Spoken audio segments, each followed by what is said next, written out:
দর্শক, বিশ্বাস করেন আর নাই করেন, শেখ হাসিনাকে মোদি সরকার একরকম গৃহবন্দী করে রাখছে।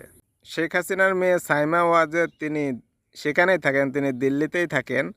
তারপরও তার সাথে পর্যন্ত মোদি সরকার তার মায়ের সাথে পর্যন্ত তাকে দেখা করার অনুমতি দিচ্ছেন না।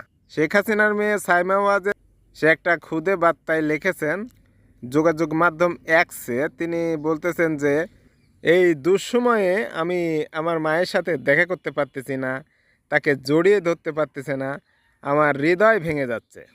তাহলে দর্শক বুঝেন যে শেখ হাসিনার মা আছে ভারতের কাজিয়াবাদে, সেখানের একটা বাসভবনে, আর তিনি আছেন দিল্লিতে। একই দেশে থাকার পরও শেখ হাসিনার মেয়ে তার মায়ের সাথে দেখা করতে পারতেছে না।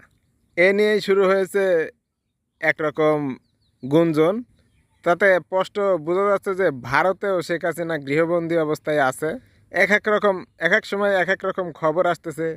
কারণ ভারত আমরা জানি দীর্ঘদিন ধরে শেখ হাসিনার সাথে তার সম্পর্ক থাকলেও, তার দরজা খোলা থাকলেও, যেহেতু শেখ হাসিনা এখন পদে নাই, তাই আর তাকে তাদের দরকারও নাই।